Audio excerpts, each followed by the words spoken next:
Welcome back students. We are learning ninth chapter, The Amazing World of Solutes, Solvents and Solutions. या चॅप्टरचे आधीचे 2 part upload केलेले आहेत. जर तुम्ही बघितले नसतील तर बघून घ्या. Let us see next point. Determining volume of solid objects with regular shapes. Let us calculate. आता सॉलिड ऑब्जेक्ट जो आहे म्हणजे रेग्युलर शेपचा त्याचा व्हॅल्यूम डिटरमाइन करायचा आहे. तर तो कसा डिटरमाइन करता येईल? Collect various object with a cuboid shapes such as a notebook, shoebox and or a dais. Measure the length, width and height of the objects using a scale. Scale वापरून जो कोणता ऑब्जेक्ट तुम्ही घेतला आहे, for example तुम्ही notebook जर घेतली असेल तर त्याची लेंथ, विड्थ आणि हाईट काय करायचे? स्केलने मेजर करायचे. Suppose the length of notebook is 25 centimetre. त्याची लेंथ किती असणार आहे नोटबुकची? सपोज 25 सेंटीमीटर आणि त्याची विड्थ असेल 18 centimetre and height is 2 centimetre. Then calculate the volume using the formula. तर व्हॅल्यूमचा फॉर्म्युला लिहायचा आहे. Volume is equal to length into width into h. आणि त्याच्या ज्या काही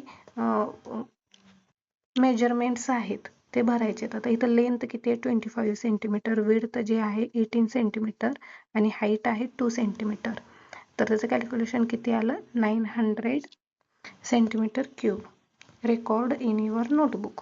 आता जो सॉलिड सबस्टन्स असतो कोणताही, तर त्याचं व्हॅल्यूम आपण काय केलं? मेजर केलं इथं. आणि त्या सॉलिड सबस्टन्सचा शेप कसा आहे? रेग्युलर शेप आहे. रेग्युलर शेप असल्यामुळे आपण काय केलं? लेंथ, विड्थ आणि हाईट घेतली आणि कॅल्क्युलेशन केलं. कॅल्क्युलेशन केल्यामुळे आपल्याला काय मिळाला? व्हॅल्यूम मिळाला. पण इथे नेक्स्ट पॉइंट मध्ये काय दिले बघा? Determining volume object with irregular shapes. जर एखादा ऑब्जेक्ट असा आहे की त्याचा इरेग्युलर शेप आहे. इरेग्युलर शेप म्हणजे तो असा स्क्वेअर किंवा रेक्टेंग्युलर अशामध्ये नाही, इरेग्युलर शेप आहे, कसाही शेप आहे त्याचा. तर अशा ऑब्जेक्टचा आपण व्हॅल्यूम कसा डिटरमाइन करणार? Imagine you have an object like a stone that does not have a regular shape. तुमच्याकडे एखादा स्टोन आहे पण त्याला रेग्युलर शेप नाही. To calculate its density the main challenge is to find its value. आता त्याची density जर आपल्याला मेजर करायची असेल तर आपल्याला काय त्याचा व्हॅल्यूम मेजर करणं डिफिकल्ट आहे. Let us learn how the volume of a solid with an irregular shape can be determined. आता या ठिकाणी एक ऍक्टिव्हिटी दिलेली स्टोनची. Let us measure. Collect a various object from your surroundings such as a stone, metal keys and so on. तुम्ही metal keys पण घेऊ शकता. Fill a measuring cylinder with water up to any desired volume, say 50 ml. म्हणजे एक measuring cylinder घ्यायचं आहे आणि त्याच्यामध्ये काय करायचंय? एक 50 ml इतकं काय करायचं? त्याच्यामध्ये वॉटर घ्यायचंय. And record the initial volume taken in table 9.2. इथं खाली 9.2 टेबल दिलेला आहे. तर याच्यामध्ये काय करायचंय? पहिल्यांदा आपण काय केलं? एक मेजरिंग सिलेंडर घेतला आणि त्याच्यामध्ये किती वॉटर घेतलेलं आहे? 50 ml वॉटर घेतलेलं आहे. Tie the object stone with a thread and slowly lower it into a measuring cylinder. अशा पद्धतीने तो स्टोन काय करायचा आहे? थ्रेडला टाय करायचा आहे आणि तो काय करायचा आहे? मेजरिंग सिलेंडरमध्ये सोडायचा आहे. What you notice? Record the final volume after the level rises. आता स्टोन ह्याच्यामध्ये गेल्यामुळं काय होणार? स्टोन काय करणार? ह्याच्यामधली स्पेस ऑक्युपाय करणार आणि या ठिकाणचं वॉटर आहे ते वरच्या बाजूला पुश केलं जाणार. तर ते किती आलेलं आहे? 55 ml. Subtract the initial volume from the final volume after the object is put in the measuring cylinder. This is the volume of the object. इथं चार्ट मध्ये दिले. आता पहिल्यांदा आपण ज्यावेळी स्टोन घेतला त्यावेळी किती स्टोन घ्यायच्या आधी मेजरिंग सिलेंडर मध्ये आपण वॉटर किती घेतलेला? 50 ml. ज्यावेळी आपण त्याच्यामध्ये स्टोन डीप केला त्यावेळी किती वॉटरचं मेजरमेंट किती झालं? 55 ml. मग 55 ml मधून हा इथे बी मायनस सी 55 मधून हे 50 ml गेले, किती राहिले? 5 ml. म्हणजे जो व्हॉल्यूम होता ऑब्जेक्टचा तो किती आला? 5 centimetre cube. Note the values of volume are obtained in units ml which can be written in equivalent unit centimeter cube for solids. We have already learned to measure the mass and volume of liquid and solids of different types. आता liquid and सॉलिडचं mass major करायचं हे already शिकलेलो आहोत. These quantities can be used to calculate the density of the object or the substance. तर ते त्याच quantity घेऊन काय करायचंय, डेन्सिटी कॅल्क्युलेट करायची. मग density can be calculated using the following formula. डेन्सिटीचा फॉर्म्युला आता माहीतच झालं, density is equal to mass divided by value. तर जे मास आहे लिक्विड आणि सॉलिड जे आधीच्या क्वांटिटी घेऊन यूज केलेलं आहे, काढलेलं आहे, ते किती आहे 16.400 ग्रॅम आणि त्याचा जो व्हॅल्यूम आहे तो 5 सेंटीमीटर क्यूब. तर कॅल्क्युलेशन केल्यानंतर आन्सर किती आलं 3.28 gram per centimetre cube. Let's dig deeper. तुम्हाला इथे एक डायग्राम दिले लेयर्स ऑफ अर्थ. हे अर्थचे लेयर आहेत, हा आउटर लेयर आहे आणि आतल्या साईडचे लेयर आहेत. हा सगळ्यात वरचा लेयर आहे तो क्रस्ट, त्याच्यानंतरचा जो लेयर आहे तो अप्पर मेंटल आणि थर्ड लेयर आहे तो लोअर मेंटल आणि आउटर कोअर हो हा आतल्या बाजूचा की जो लिक्विड फॉर्म मध्ये असतो आणि हा इनर कोअर की जो सॉलिड असतो. Did you know that our planet Earth is composed of several layers such as crust, upper mantle, lower mantle, outer core and inner core, each with its particular range of density. आता या प्रत्येक लेयरची एक particular density आहे. The outermost layer called the crust is the lightest and the density of the different layers increases as we move towards the center. आता सगळ्यात याच्या ज्या लेयरची जी density ही कशी प्रत्येक लेयरची डेन्सिटी डिफरंट आहे, वेगवेगळी आहे. तर शेवटचा जो लेयर आहे क्रस्ट, तर ह्याची डेन्सिटी कशी आहे इथं लाईटेस्ट आणि जसं आपण आतल्या लेयरकडे जाऊ तसं काय होतं डेन्सिटी काय होत जाते इनक्रीज होत जाते. As one moves deeper into the earth both the pressure and temperature rises significantly. इथं काय होतं प्रेशर आणि टेम्परेचर आपण ज्या लेयरला जसं आतल्या लेयरला जाऊ तसं प्रेशर आणि टेम्परेचर वाढत जातं. Making the materials heavier and more compact. ते म्हणजे आतलं मटेरियल ते हेवियर बनवण्यासाठी आणि एकदम कॉम्पॅक्ट होतं प्रेशर आणि टेम्परेचरमुळे. त्यामुळे डेन्सिटी जी आहे ती अर्थच्या जे लेयर आतल्या साईडचे लेयर आहेत त्याची डेन्सिटी जी आहे ती जास्त असते as comparing to outer layer. Ever heard of? In ancient times, before large ships were invented, people used bamboo and wooden logs to travel across rivers and seas. पूर्वीच्या काळी लोक अशा पद्धतीचे बांबूचे तयार करून वुडन लॉग्स तयार करून वापरत होते. Bamboo was used because it is light, hollow and floats easily on water. बांबूचा यूज का केला जात होता, ते लाईट होते आणि हॅलो म्हणजे आतून पोकळ आणि वॉटरवरती इझिली फ्लोट व्हायचे, त्यामुळे त्याचा वापर केला जात होता. People tied bamboo poles together to make rafts and small boats for fishing, trading and crossing water bodies. एकमेकाला बांबूचे जे पोल्स आहेत ते टाईटली बांधून ते त्याचा वापर रिव्हर क्रॉस करण्यासाठी करायचे. Wooden logs, especially from strong trees, were either hollowed out to make boats or used as rafts. These simple boats made from locally available materials. तर हे कशापासून बनवलं जायचं, जे लोकली अवेलेबल मटेरियल असायचं त्याच्यापासून बनवलं जात होतं. Very important for moving around and connecting different places. आजूबाजूला नदीमध्ये किंवा तळ्यात जिथं असेल तिथं जाण्यासाठी आणि वेगवेगळ्या प्लेसेसला कनेक्ट करण्यासाठी. Even today similar traditional boats made of bamboo और wood are used in some regions. काही रिजनमध्ये सुद्धा हे अशा प्रकारचे वुडन लॉग्स वापरले जातात. Not just for transport but also as tourist attraction. म्हणजे फक्त ट्रान्सपोर्टसाठीच नाही तर टुरिस्ट अट्रॅक्शनसाठी सुद्धा याचा वापर केला जातो. Effect of temperature on density. आता डेन्सिटीवरती टेम्परेचरचा इफेक्ट कसा होतो. Generally the density of substance decreases with heating and increases with cooling. Density जी आहे ती ज्यावेळी आपण हीट करतो त्यावेळी काय होते डिक्रीज होते, ज्यावेळी कूल करतो त्यावेळी इन्क्रीज होते. वॉटरचं एक्झाम्पल माहितीच आहे. वॉटर ज्यावेळी आपण हीट करू त्यावेळी काय होईल, त्याचे मॉलिक्युल्स असे लांब लांब जातात, त्यामुळे त्याचा व्हॅल्यूम काय होणार, वाढणार. त्यामुळं त्याची जी डेन्सिटी आहे ती डिक्रीज होणार. पण ज्यावेळी आपण वॉटरला कूल करू त्यावेळी आईस होतो आणि त्याचे पार्टिकल्स जवळ येतात, त्यामुळे काय होतं, डेन्सिटी इनक्रीज होत जाते. This can be explained on the basis of what you learn in chapter particulate nature of matter. म्हणजे जे चॅप्टरमध्ये पार्टिक्युलर नेचर ऑफ मॅटर यामध्ये जे शिकलो त्याच्यावरून आपण हे सांगू शकतो. As temperature increases the particle of substance whether solid liquid or gas tend to move away and spread. जसं टेम्परेचर इन्क्रीज होत जाईल तसं पार्टिकल्स काय होत जातात, मूव्ह अवे म्हणजे लांब लांब जायला लागतात. This results in and increase in volume but there is no change in mass. त्यामुळे काय होतं, व्हॅल्यूम वाढतो पण मासमध्ये कोणताच चेंज होत नाही. म्हणजे पार्टिकल तेवढेच राहतात, पार्टिकल्स कमी जास्त होत नाहीत, फक्त त्याच्यामधला डिस्टन्स वाढत जातो. Since the density is equal to mass per volume. Density म्हणजे काय, मास पर व्हॅल्यूम आहे. Upon heating the volume increases and the density decreases.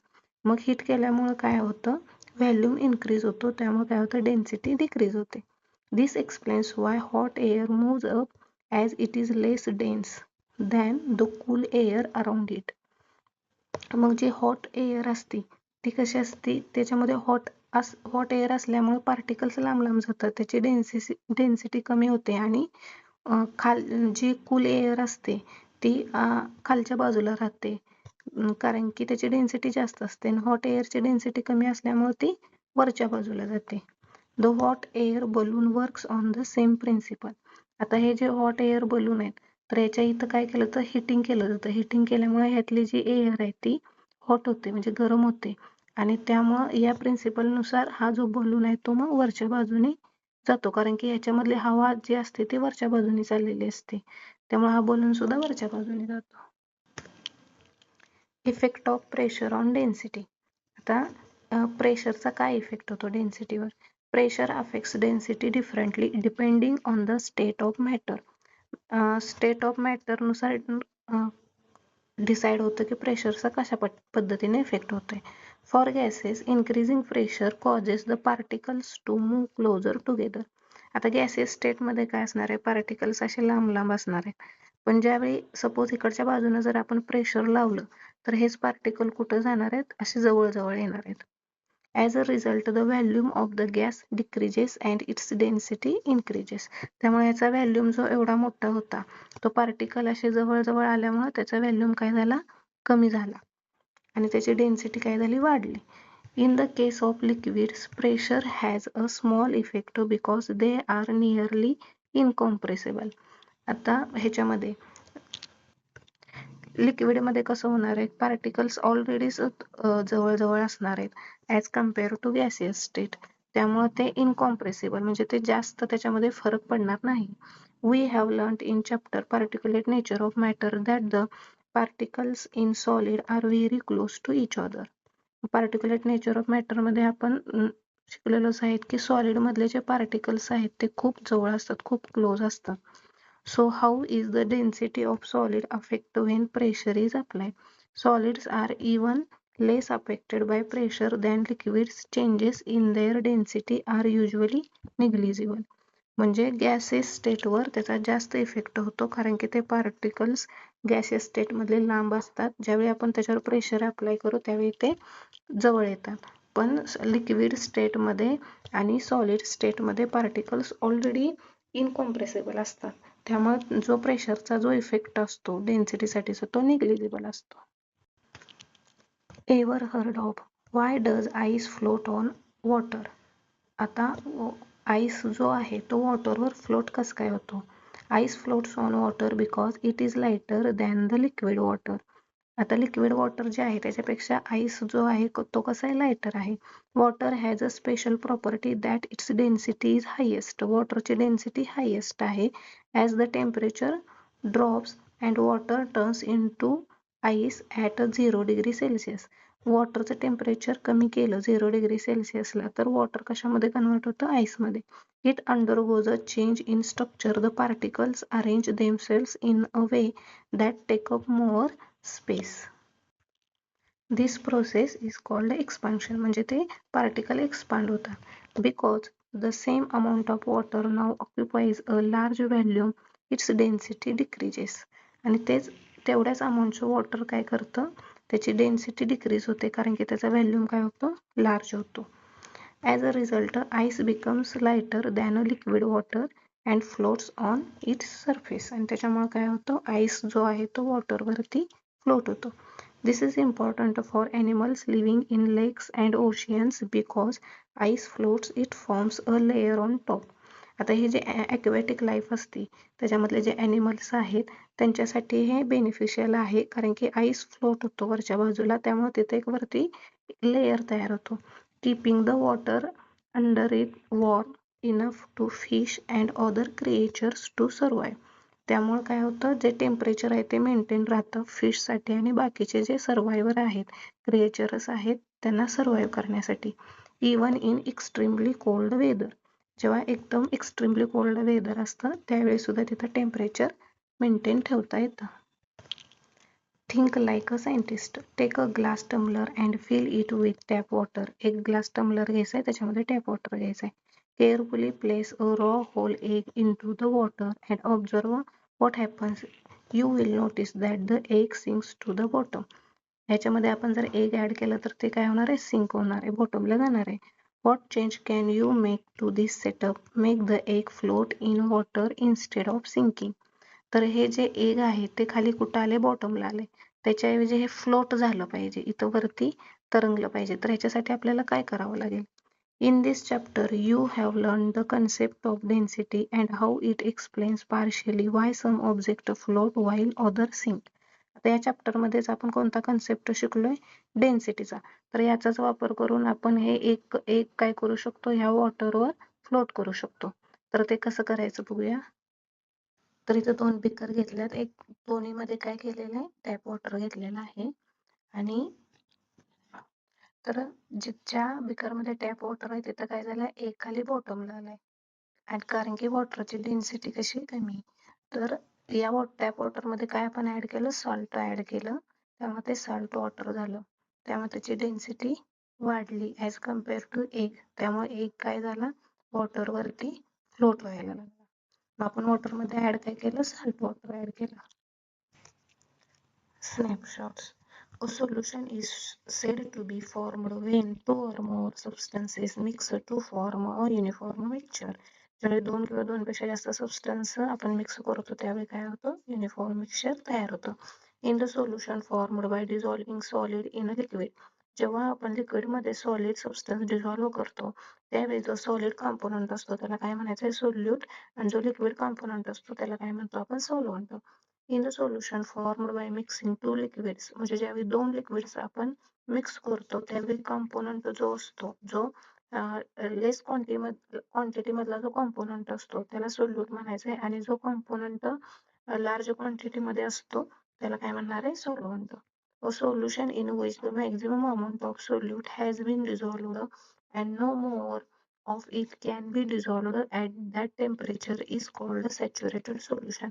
Saturated solution म्हणजे काय, की त्या टेम्परेचरला मॅक्झिमम अमाऊंट सोल्यूट काय होतो, डिझॉल्व्ह होतो. A solution in which more solute can be dissolved at a given temperature is called a unsaturated solution. Solubility is the maximum amount of solute that can be dissolved in fixed quantity of a solution or a solvent at a particular temperature. एका particular टेम्परेचरला solute maximum amount मध्ये काय होतो, soluble होतं एका fixed amount मध्ये. तर त्या सोल्युशनला त्याची काय म्हणायची, सोल्युबिलिटी म्हणायचं. Generally in liquids the solubility of solids increases and that of gases decreases with the increase in temperature. The amount of matter present in object is known as its mass. एखाद्या सबस्टन्सचं मास किंवा ऑब्जेक्टचं मास म्हणजे काय, तर जेवढे amount matter त्याच्यामध्ये present आहे. The space occupied by an object or a substance is known as its value. Value म्हणजे काय, पर्टिक्युलर एखादा सबस्टन्स किंवा ऑब्जेक्ट आहे त्याने जितकी स्पेस ऑक्युपाय केली आहे तो त्या सबस्टन्सचा किंवा ऑब्जेक्टचा काय आहे, व्हॅल्यू आहे. Devices used to measure mass and volume are weighing balance and measuring cylinder respectively. आता आपल्याला जर मास मेजर करायचा असेल तर त्यासाठी काय वापरणार वेइंग बॅलन्स अँड व्हॉल्यूम जर मेजर करायचं असेल तर measuring cylinder. The mass per unit volume of a substance is known as its density. हा डेन्सिटीचा फॉर्म्युला आहे. Density is equal to mass per volume. Generally, density decreases with and increases in temperature. Generally काय होतं density decrease होते की जेव्हा temperature increase होतं. And pressure affects density differently. Pressure differently affect होतं depending on the state of matter. म्हणजे मॅटरची state कोणती, गॅसियस स्टेट आहे, सॉलिड आहे की लिक्विड आहे, त्याच्यावरती डिपेंड करतं की प्रेशरचा अफेक्ट डिपेंड करतो. हा चॅप्टर इथं संपलेला आहे. पहिल्या या चॅप्टरचे जे पहिले 2 पार्ट आहेत त्याची लिंक तुम्हाला डिस्क्रिप्शन बॉक्समध्ये दिलेली आहे आणि या व्हिडिओची सुद्धा लिंक तुम्हाला पहिल्या पार्टच्या आणि सेकंड पार्टच्या व्हिडिओच्या डिस्क्रिप्शनमध्ये दिलेली आहे, तर ते तुम्ही बघा. आतापर्यंत जेवढे चॅप्टर अपलोड केलेले आहेत त्याची प्लेलिस्ट चॅनलला आहे. तुम्ही प्लेलिस्टला जाऊन पण संपूर्ण चॅप्टर बघू शकता. थँक्यू.